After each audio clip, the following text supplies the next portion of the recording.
نحمده ونستعينه ونستغفره ونعوذ بالله من شرور أنفسنا ومن سيئات أعمالنا من يهده الله فلا مضل له ومن يضلل فلا هادي له أشهد أن لا إله إلا الله وحده لا شريك له وأشهد أن محمدا عبده ورسوله أما بعد أعوذ بالله السميع العليم من الشيطان الرجيم من همزه ونفخه ونفثه بسم الله الرحمن الرحيم يا أيها الذين آمنوا اتقوا الله حق تقاته ولا تموتن إلا وأنتم مسلمون يا أيها الناس اتقوا ربكم الذي خلقكم من نفس واحدة وخلق منها زوجها وبث منهما رجالا كثيرا ونساء واتقوا الله الذي تساءلون به والأرحام إن الله كان عليكم رقيبا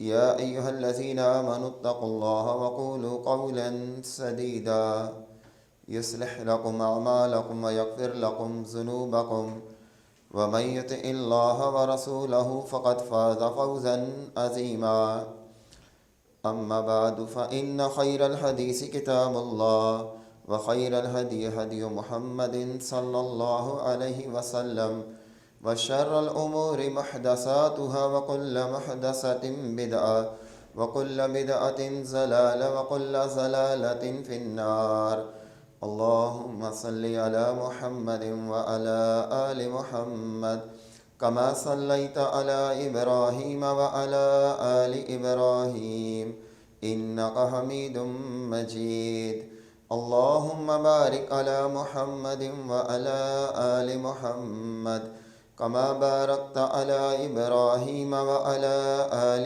إبراهيم إنك حميد مجيد اللہ رب العزت کا انعام اور احسان ہے کہ اللہ نے ہمیں اسلام جیسی نعمت عطا فرمائی ہے۔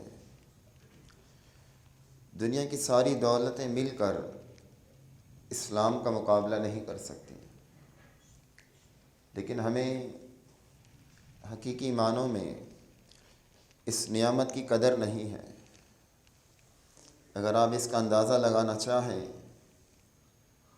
تو آپ یہ دیکھیں، اگر آپ کے پاس زمین بھر کر سونا ہو، اتنی مالیت سونے کے آپ مالک ہوں، تو آپ جنت کی 1 انچ بھی زمین خرید نہیں سکتے جب تک آپ کے پاس ایمان نہ ہو۔ تو یہ ساری دولت ایمان کا مقابلہ نہیں کر سکتی۔ جو نعمت اللہ نے ایمان کی صورت میں، اسلام کی صورت میں ہمیں عطا فرمائی ہے، یہ زمین پر اللہ کی سب سے بڑی نعمت ہے، اور اللہ نے ہمیں یہ بن مانگے دی ہے، لیکن ہم اس سے بڑا معمولی اور ہلکا سمجھتے ہیں۔ ہم دنیاوی آسائشوں کو، دنیاوی نعمتوں کو، دنیاوی دولتوں کو اس کے مقابلے میں اعلیٰ سمجھتے ہیں، جبکہ دنیا کی ساری دولتیں، ساری آسائشیں صرف انسان کے سانس کے چلنے تک ہیں۔ اس کے پاس کتنی بڑی سے بڑی نعمت کیوں نہ ہو، کتنی بڑی سے بڑی دولت کیوں نہ ہو، کتنی بڑی پراپرٹی کا مالک کیوں نہ ہو، لیکن جب وہ اس دنیا کو چھوڑتا ہے تو سب کچھ یہاں چھوڑ جاتا ہے۔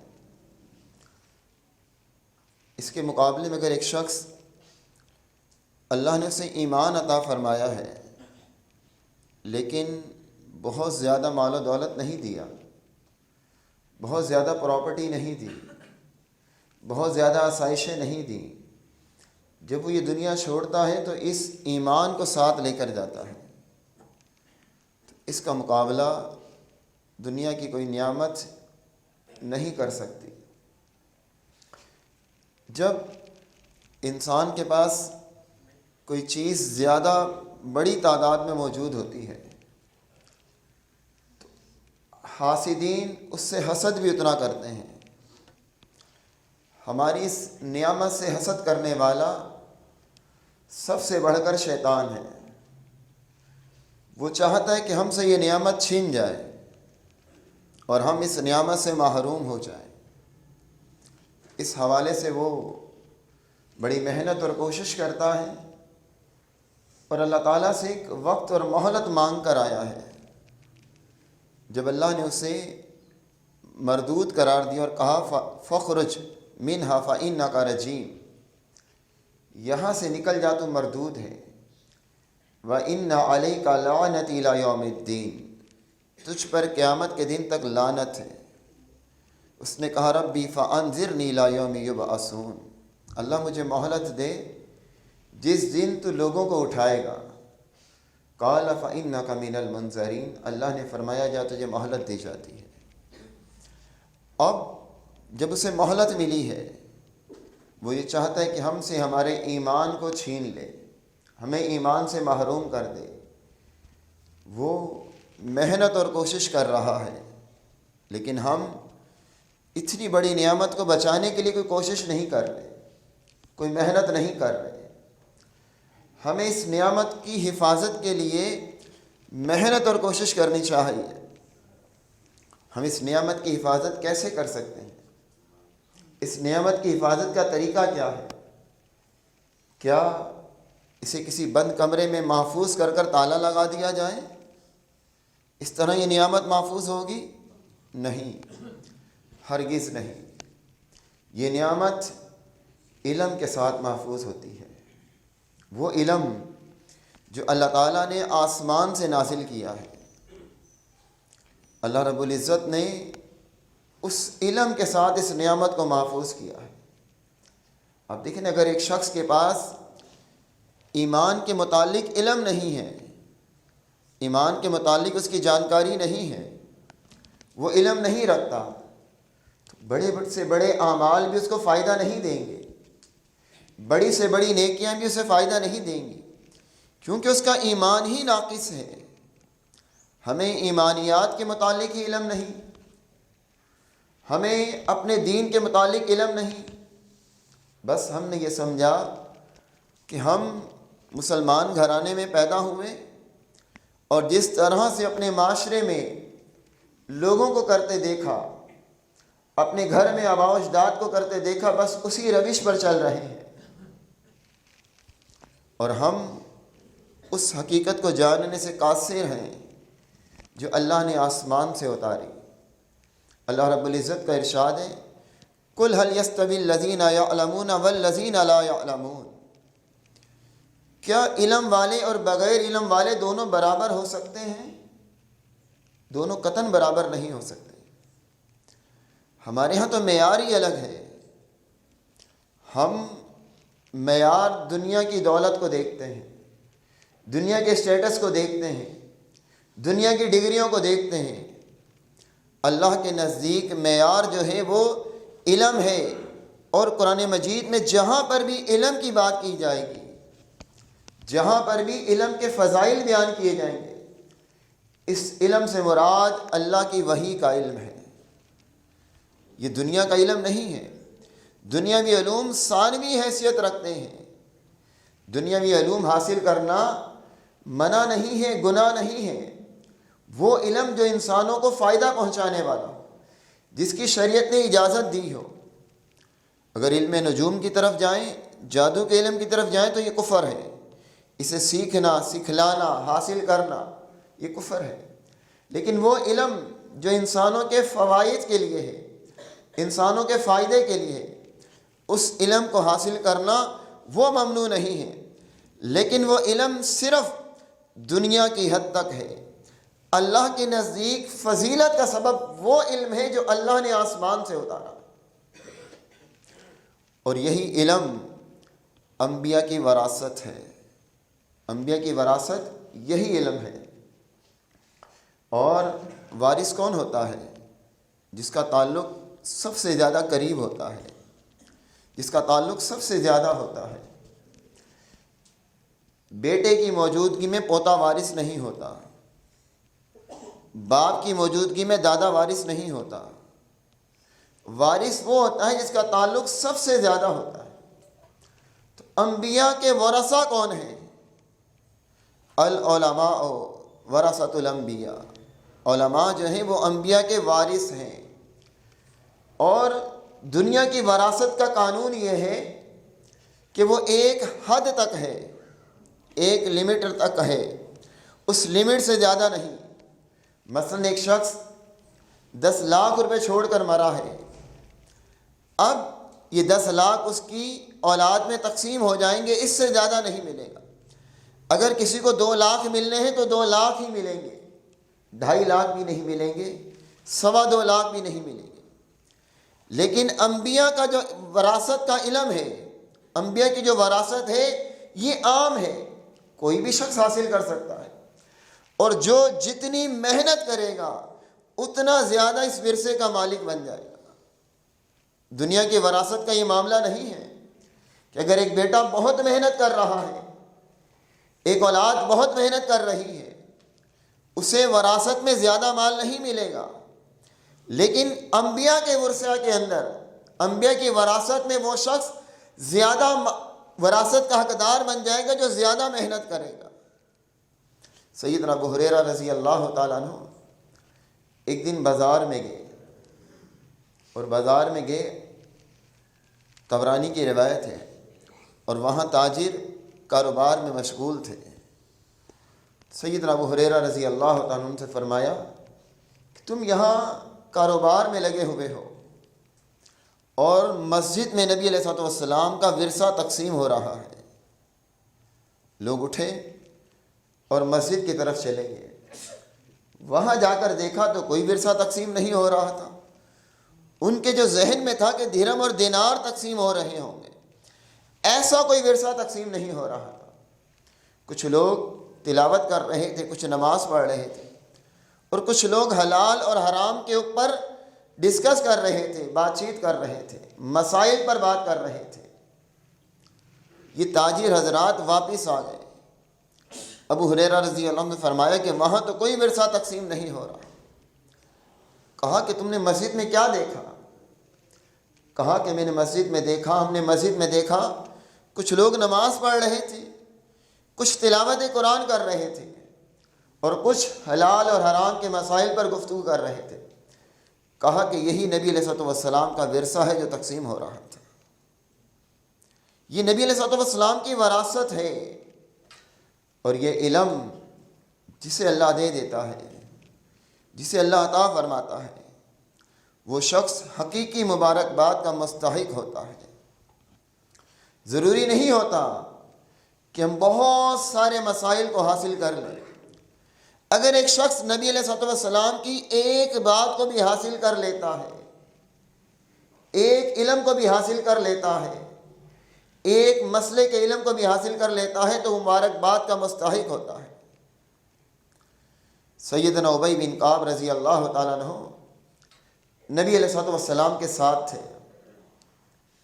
نبی علیہ الصلوۃ والسلام نے پوچھا کہ اے ابی، جانتے ہو قرآن مجید کی سب سے زیادہ عظمت والی آیت کون سی ہے؟ ابی بن کعب رضی اللہ عنہ فرمانے لگے کہ آیت الکرسی ہے، قرآن مجید کی سب سے زیادہ عظمت والی آیت ہے، سب سے زیادہ عزت والی آیت ہے، سب سے زیادہ عظمت والی آیت ہے، یعنی مقام کے اعتبار سے سب سے بڑی ہے، تلاوت کے اعتبار سے اس سے بڑی آیت بھی موجود ہے، لیکن عظمت کے اعتبار سے سب سے بڑی آیت آیت الکرسی ہے۔ تو نبی علیہ الصلوۃ والسلام نے ان کے سینے پر ہاتھ مارا، کہا کہ ابو منذر، یہ ابی بن کعب کی کنیت ہے، تمہیں علم مبارک ہو۔ نبی علیہ الصلوۃ والسلام مبارک دے رہے ہیں کس چیز کی؟ اس علم کی جو ابی بن کعب رضی اللہ تعالیٰ کو حاصل ہوا ہے۔ اب جب یہ علم کسی انسان کے پاس ہو کہ یہ آیت سب سے زیادہ عظمت والی آیت ہے، اب دیکھیں ہم اس دنیا کے اندر معاملات کے اندر کتنے الجھے اور پریشان ہوتے ہیں، اور جن حالات سے ہم آج گزر رہے ہیں، یہ حالات بے چینی اور بے سکونی کا سبب ہے۔ ہم اپنے آپ کو غیر محفوظ کرتے ہیں۔ کوئی شخص تھوڑی سی رقم بھی ایک جگہ سے دوسری جگہ لے جاتے ہوئے گھبراتا ہے۔ اپنے گھر اگر اس کے کچھ مال و دولت ہو تو وہ رکھتے ہوئے گھبراتا ہے چھین نہ لیا جائے، ڈکیتی نہ پڑ جائے۔ حالات ایسے ہیں تو انسان اس کی حفاظت کے لیے کس طرح کے اقدام کرتا ہے، طرح طرح کے معاملات کرتا ہے، اس کی حفاظت کے لیے محنت اور کوشش کرتا ہے اور پیسہ بھی لگاتا ہے۔ لیکن شریعت نے آپ کو ایک علم ایسا دیا ہے کہ آپ اس سارے اپنے مال و دولت کی حفاظت اللہ کی وحی کے ذریعے کر سکتے ہیں۔ یہی آیت الکرسی جب سیدنا ابو ہریرہ رضی اللہ تعالیٰ عنہ ان کے پاس ایک شخص ان کے مال کو چرانے کے لیے آتا رہا اور پکڑا جاتا رہا، نبی علیہ الصلوۃ والسلام کہ یہ صحابی اسے پکڑتے رہے، 3 دن متواتر آتا رہا اور ہر دن ہر رات پکڑا جاتا رہا۔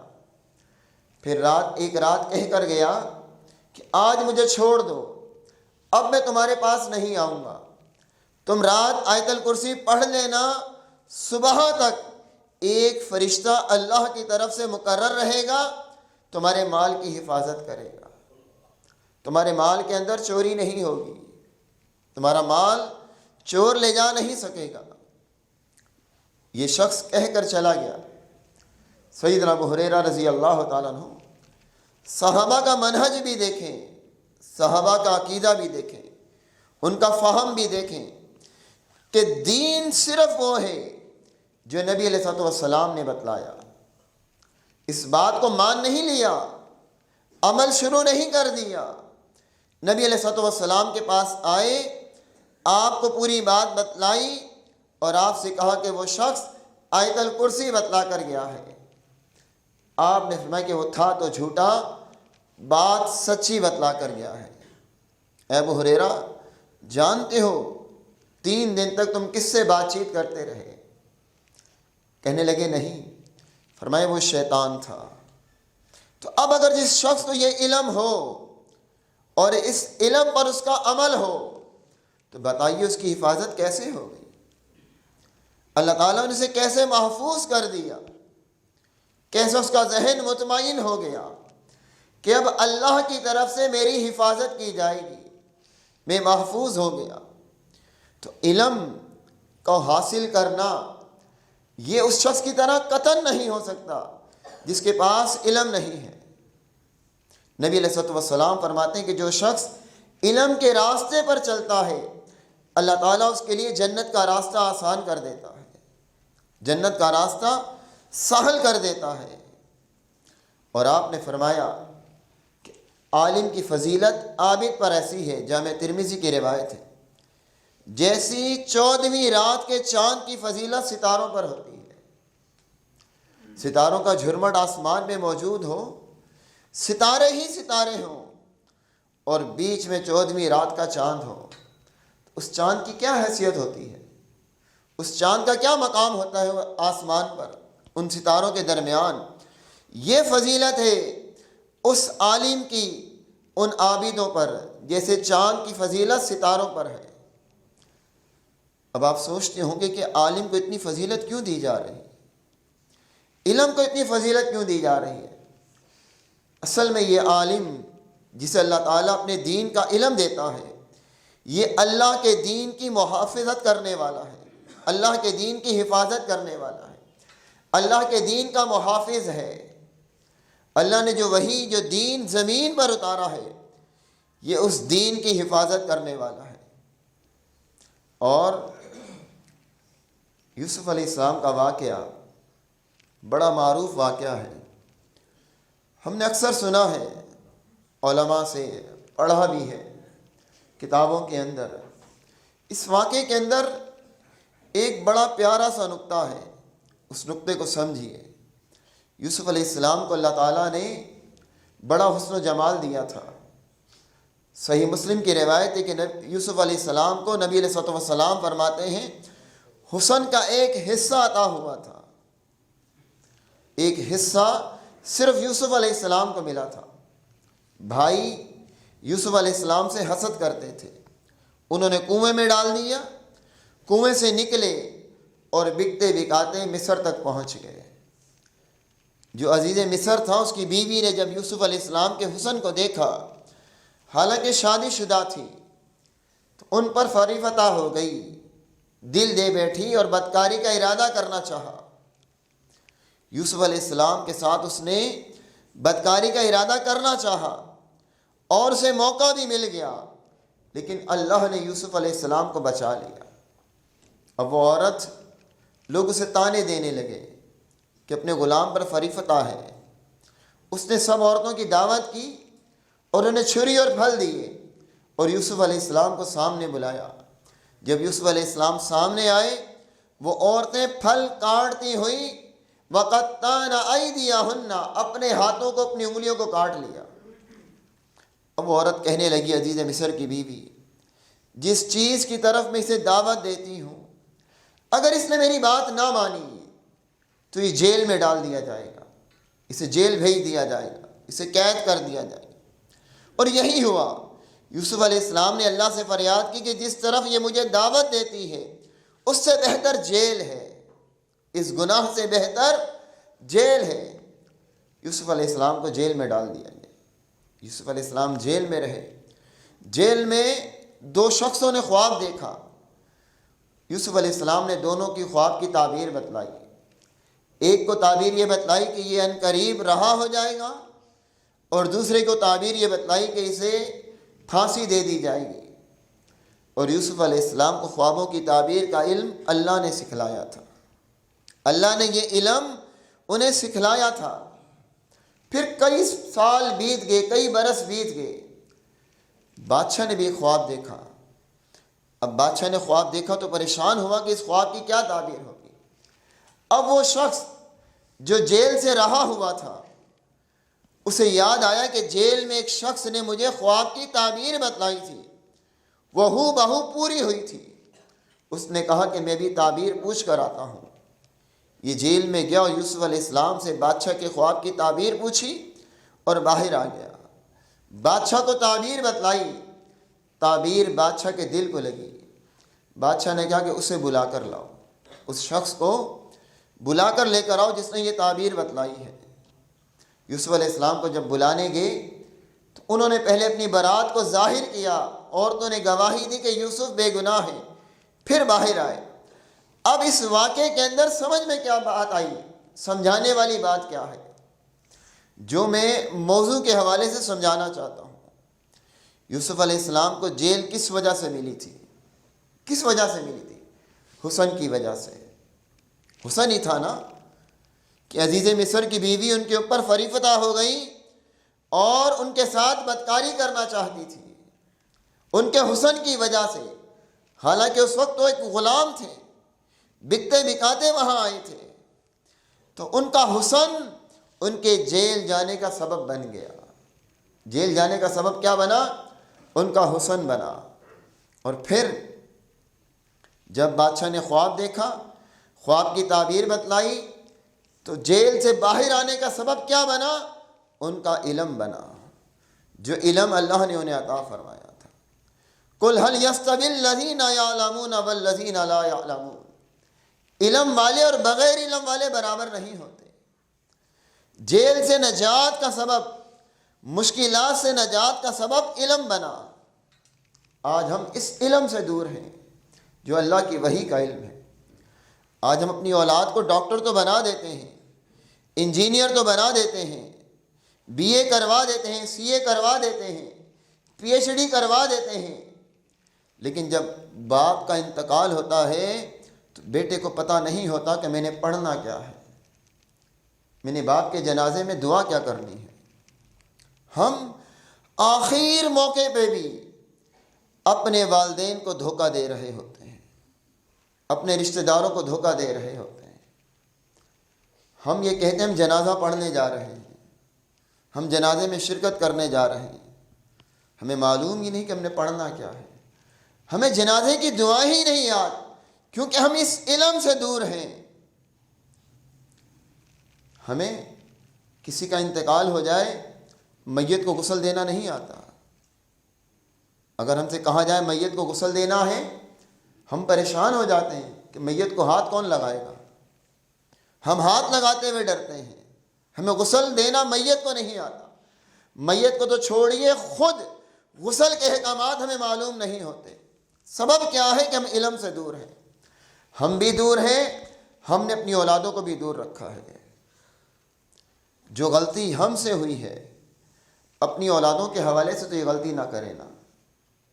اگر ہم چاہتے ہیں کہ ہماری اولاد سکون کے ساتھ زندگی گزارے، ہماری سوچ یہ ہوتی ہے کہ ہم انہیں مال و دولت دے کر جائیں، ان کا فیوچر مستقبل اچھا بنا کر جائیں، اور جب ہم دولت چھوڑ کر جاتے ہیں تو یہی اولاد اس مال پر لڑ رہی ہوتی ہے۔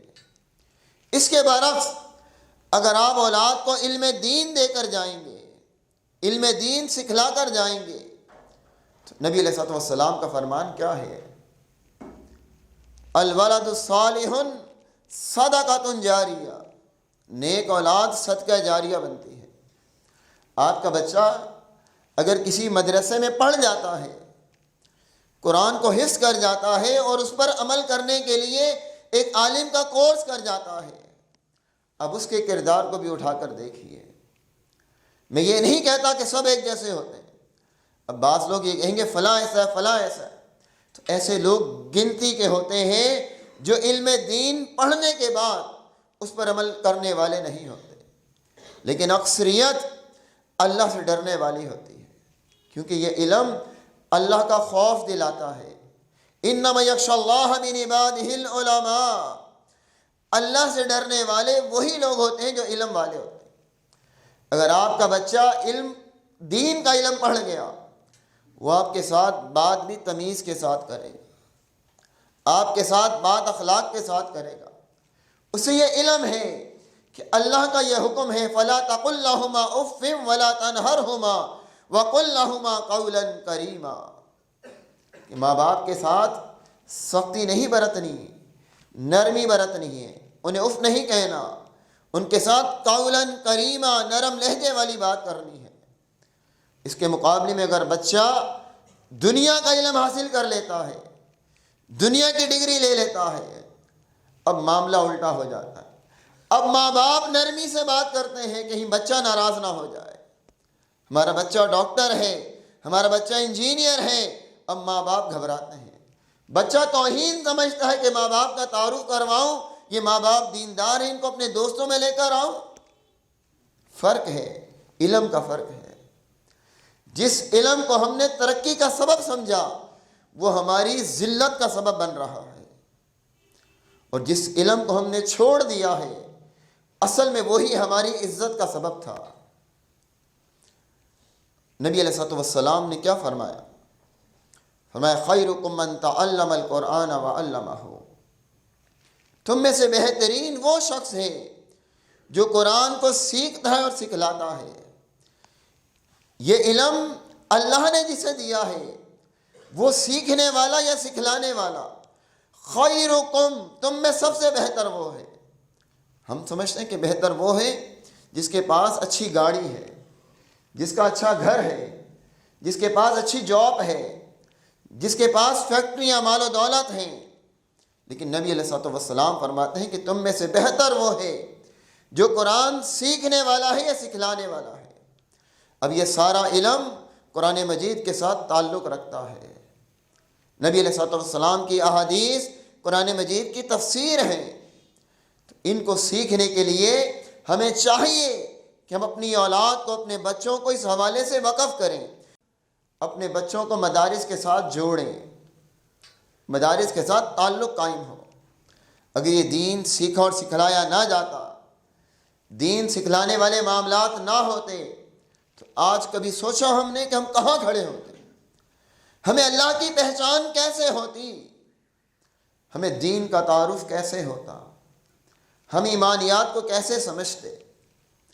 ہم 40 50 60 70 سال کی زندگی کے لیے تو محنت کر رہے ہوتے ہیں، کوشش کر رہے ہوتے ہیں کہ بچے کا مستقبل اچھا ہو جائے، لیکن جہاں ہماری اولاد نے ہمیشہ رہنا ہے، ہم نے بھی ہمیشہ رہنا ہے، ہمیں اس کی کوئی فکر نہیں ہوتی۔ اور جب بچہ دنیا کا علم سیکھتا ہے، زیادہ سے زیادہ ماں باپ دعائیں کر رہے ہوتے ہیں یا دوست اور احباب دعائیں کر رہے ہوتے ہیں، لیکن جو شخص نبی علیہ الصلوۃ والسلام کی احادیث کو سیکھنے کے لیے گھر سے نکلتا ہے فرشتے اس کے لیے پر بچھاتے ہیں۔ جامع ترمذی کی روایت ہے، فرشتے اپنے پر بچھا دیتے ہیں کہ یہ شخص فرشتوں کے پروں پر قدم رکھتا ہے۔ چونٹیاں اپنے بلوں کے اندر اس کے لیے دعائیں کر رہی ہوتی ہیں، اور مچھلیاں پانی کے اندر اس کے لیے دعائیں کر رہی ہوتی ہیں۔ اللہ اس مخلوق کو جس کا انسان کے ساتھ کوئی رشتہ نہیں ہوتا، کوئی رشتہ داری نہیں ہوتی، لیکن اللہ اس مخلوق کو اس طالب علم کے لیے دعاؤں پر لگا دیتا ہے، وہ اس کے لیے دعائیں کر رہے ہوتے ہیں۔ تو اس علم کی قدر کیجیے، وگرنہ وہ وقت قریب ہے کہ جب یہ علم اٹھا لیا جائے گا، اور علم کتابوں سے نہیں اٹھایا جائے گا، صفحات سے نہیں اٹھایا جائے گا۔ اللہ تعالیٰ علماء کو موت دے دے گا، اللہ تعالیٰ علماء کو اٹھا لے گا، پھر جاہل قسم کے لوگ رہ جائیں گے، وہ خود بھی گمراہ ہوں گے اور اپنے فتووں سے دوسروں کو بھی گمراہ کریں گے۔ آج ہمارے ہاں ایک یہ بھی بڑا عجیب المیہ ہے کہ ہم دین علماء سے نہیں سیکھتے، ہم نے دین سیکھنے کے لیے وہ مذہبی فلاسفر جو ٹی وی پر آ کر دین کی تشہیر کر رہے ہوتے ہیں، جنہیں خود دین کا نہیں پتہ ہوتا، ہم ان سے دین سیکھ رہے ہوتے ہیں۔ ہم کسی موچی سے سوٹ نہیں سلواتے، سلائی تو موچی کو بھی آتی ہے، ہم موچی کو اپنا سوٹ کیوں نہیں دیتے کہ یہ سوٹ خراب کر دے گا؟ ہم کسی درزی سے کھانا نہیں پکواتے، کیوں نہیں پکواتے کہ یہ خراب کر دے گا؟ ہم کسی میڈیکل اسٹور والے سے آپریشن نہیں کرواتے، ہم اس فیلڈ کے ماہر کے پاس جاتے ہیں، تب جا کر اس کا ہمارا مسئلہ حل ہوتا ہے۔ لیکن دین ہمارے نزدیک اس کی کوئی قدر ہی نہیں۔ ہم جس سے چاہتے ہیں مسئلہ پوچھ لیتے ہیں، اور جو مسئلہ وہ بتلا دیتا ہے اس پر عمل شروع کر دیتے ہیں۔ تو دین کا تعلق علماء کے ساتھ، اپنی اولاد کو علماء کے ساتھ جوڑیے، انہیں دین سکھلائیے، انہیں علم کی طرف لائیے، یہ ہمارے لیے صدقہ جاریہ ہوگا، اور دنیا کے اندر بھی عزت کا سبب ہوگا، آخرت کے اندر بھی عزت کا سبب ہوگا۔ ہم جس چیز کو عزت سمجھتے ہیں بظاہر وہ عزت نہیں ہے۔